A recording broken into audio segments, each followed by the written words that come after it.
What's up, guys? We're back to good old-fashioned World at War here, and today we got a team deathmatch on Roundhouse. One of my favorite World at War maps. It's gotta be in my top 4. It's behind Castle, Hangar. What's that other map? What's that other map called? Hold on, I'll remember in just a second. Nightfire. Nightfire is an awesome map. But today I'm using the Arisaka with Bayonet, Scatchel Charges, Stopping Power, and I believe Dead Silence. I could be wrong. Yeah, I'm using Dead Silence. But anyway, I also got some more Halo Reach gameplay lined up for y'all. I got like a 22-3 Slayer game on Reach, so be on the lookout for that in the near future. And also, I want to get y'all's opinion on something. Would y'all like to see some Battlefield gameplay? I've been really even thinking about playing some Battlefield recently, and I'm sorry for like sitting here for like the last 10 seconds. I had to go do something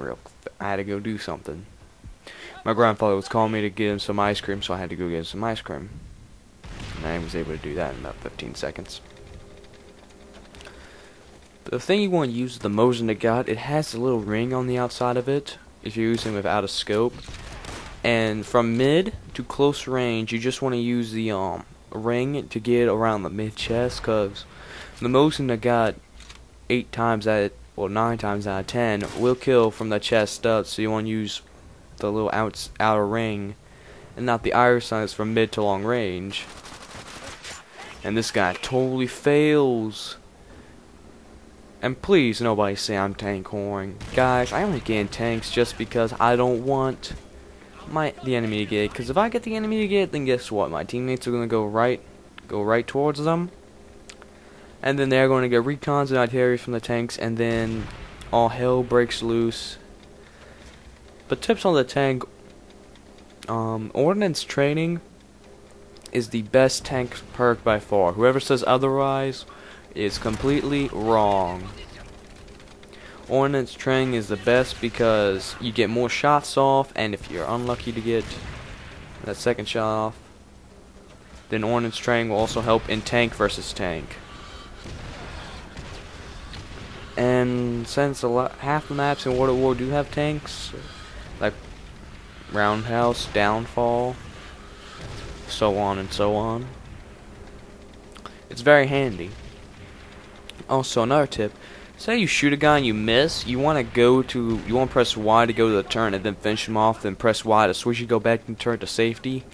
I actually do this a lot during this video, but then it comes back to haunt me.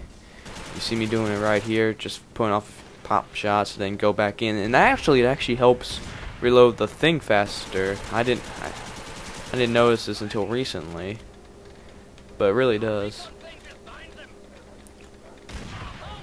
But I'm just gonna wreck these guys for this tank. They don't even take out the tank. I think instead of taking out the tank, they take me out. One lucky sniper does. And my dogs just gangbang that guy. You see how effective this method is? It's just really effective, and it helps reload the tank shell instantly. Pretty much just instantly, I think, or close to, or within a few seconds, let's put it that way. Instantly ain't really a good term. Now, I was playing with my friends N. Burley, and I think I was playing with my friend C-Bob. I think he left halfway through the match.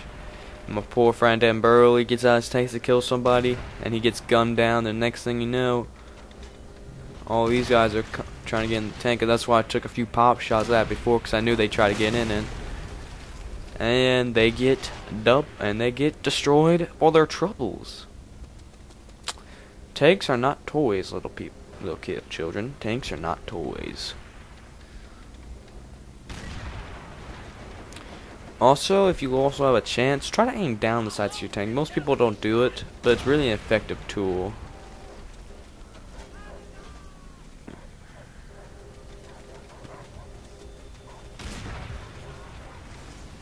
But yeah, if you're also wondering how to take out tanks, this is the class I recommend in order to take out tanks. I recommend I'm sorry for recommending this gun, the MP40.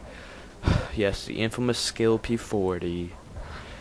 Put on Scatchel Charges, a sticky grenade, and fireworks, and you are set because you have the most. And I also recommend extreme conditioning because then you can get the tanks faster and possibly run away faster. Scatchel Charges do the most damage to tanks, besides maybe a tank itself. And fireworks is just devastating damage, and you also have the sticky grenade. So it really is helpful. MP40 is pretty much the only gun I'm using in the tank buster class. They use the shotgun, the trench gun, I think, for the default tank busting class, which I think is called close assault, which isn't bad, but the MP40 is just too powerful. It's just so powerful, and I'm sure all of you will agree it does not need stopping power.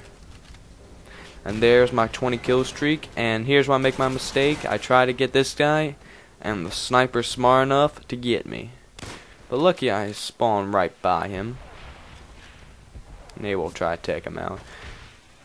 But this Mosin Nagant is probably one of my favorite bolt action gun in the game, just because I don't know, I guess I like the ring around it.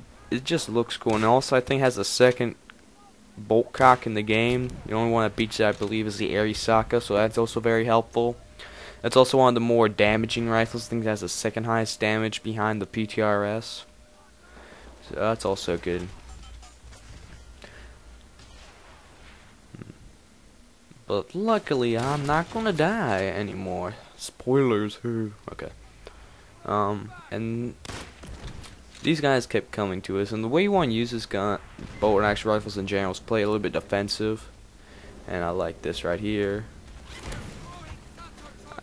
I think I double satchel kill. And that's why I put satchels on, because I knew this was a tank map. And of course, satchels always help with tanks.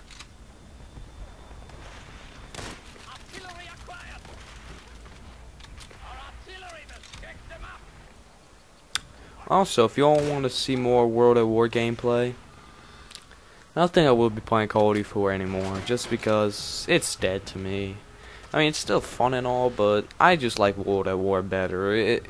The gun, there's less randomness. The only thing that really bugs me is the MP40 and the spawn system, and how SMGs are just broken in general. One thing annoys me, and plus it's World War II, and I love the rich history about World War II. I love the history on the guns. My great-grandfather was in World War II. He carried an M1 carbine, I mean, my bad. And he crossed the Rhine in Germany. In case you didn't know, the Rhine was the bridge Americans have to cross to get to their side of Berlin when we let Russia take Berlin to take our side of Germany. But that's the game. 30-1, Mosin Nagant, 1891. The gun that protected the motherland. See you guys.